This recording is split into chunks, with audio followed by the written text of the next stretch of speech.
Hey, God bless YouTube. This is the Rev, Last Day Prepper, your pre-rapture survivalist, doing a video on our second bug-out truck and multi-purpose vehicle that we use for our community outreaches, our disaster responses, our search and rescue operations.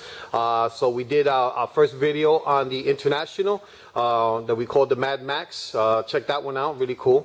And we start off with a Silverado 2004 350 diesel with Duramax, dueling, double cab.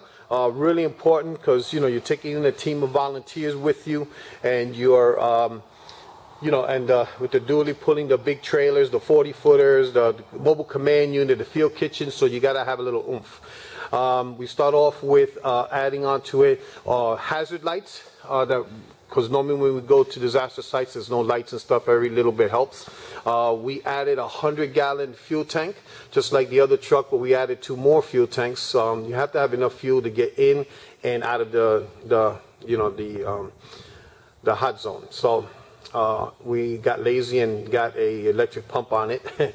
So we also put the toolbox. We have the multi-head ball hitch on it, and we also have the big one with the sway bars on it for our bigger trailers. I am not happy, but this is our homemade gooseneck system that we're praying about raising the funds and be able to upgrade that.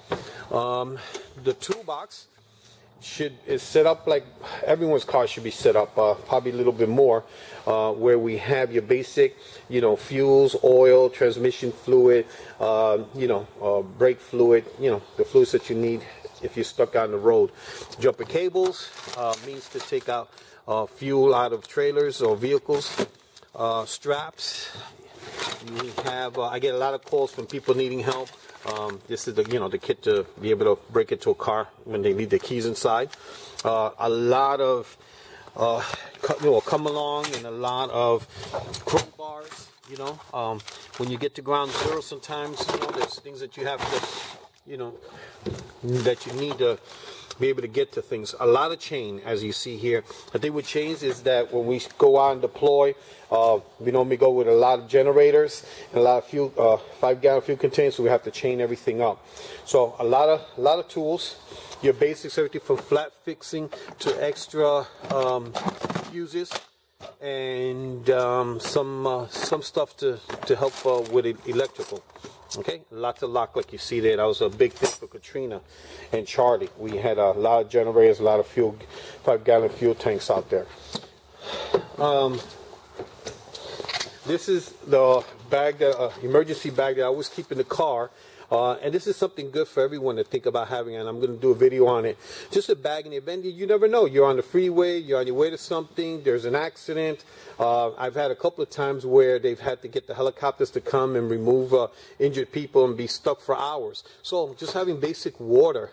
With us we have an extensive first aid kit for anything from splinters to gunshot wounds, and I've got some other things here that I'm going to do a video on.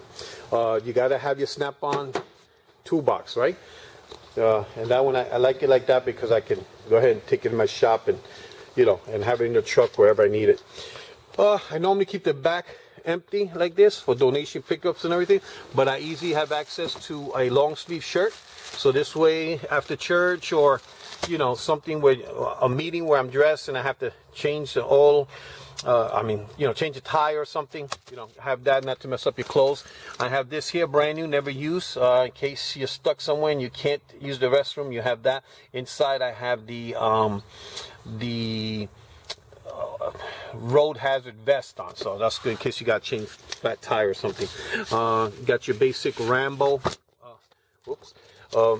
Rambo knife that we keep there, and the knife and the machete. Okay, especially when you go for deployments, if trees and branches are down, hanging over, so you want to try to keep the most from scratching your your vehicles and trailers. Have another one of these. These are really cheapies, but they work so good. A pump to go ahead and if you have to siphon fuel out of a vehicle. That's a big thing for disasters. Again, cars and vehicles are broke down, destroyed, and if you could get the fuel out of them, it just works out better for the environment. A big poncho that's also doubles as a tent. Small basic shovel, you know, your little cheapy shovel thing there. Fold up. Okay. Back here, it's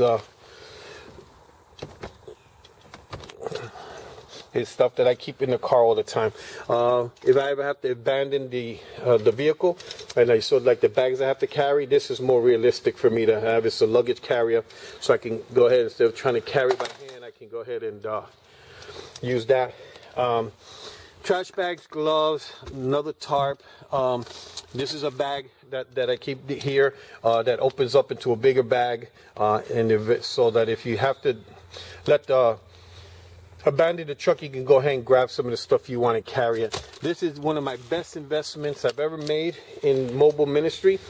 A nice 18-volt compact drill gun for tires and rims. Yeah, lifesaver. Let me tell you, time and time again. Okay. Normally, again, I'm in between deployments, so this is our last deployment was the Alabama tornadoes, and now we're getting ready for any redeployment. So normally I have other equipment and supplies here. One thing I do is keep my paperwork, insurance and registration in the middle compartment, because I keep and carry my Glock in the glove compartment. And if I ever get pulled over, I really don't want to be pulling out, you know, my paperwork where I have my Glock. In the state of Florida, you can carry a gun in your car as long as 2 steps removed. And it's ideally let the officer know that you have it.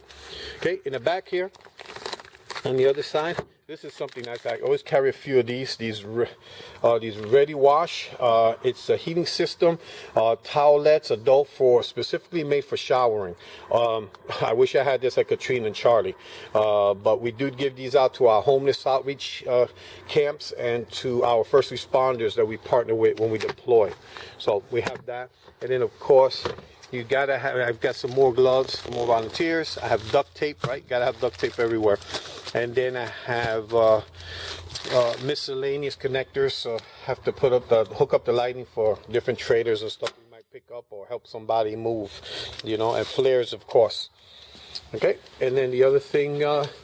This is my bag that I take with me everywhere, that I keep extra ammunition. I keep my medicine specifically for me, and I'm a type 2 diabetic, so I always have the chocolate, the crackers and stuff, and I'm going to do a video on here. But the key thing about with Florida is that you have to have your weapon 2 steps removed. Let me see that. The lighter, that helps. So one step being in the glove compartment, the second one being in a holster. And this is one of the things, again, if I have to bug out, leave the vehicle, I can go ahead and put this on my belt. So keep a Glock 19, I keep it empty. I carry 3 magazines, 1 loose, hollow points, 10-round magazines, and then I carry the pouch that carries 2 more additional magazines. So that's what I carry pretty much daily. And if you go and you see my intruder vest, that's the gun I put in at night. So it pretty much goes wherever I go. So here you go, YouTube. This is our second bug out vehicle, and hope you enjoyed it. Get some ideas. If you got some insight, let me know. Okay. God bless. Till next video.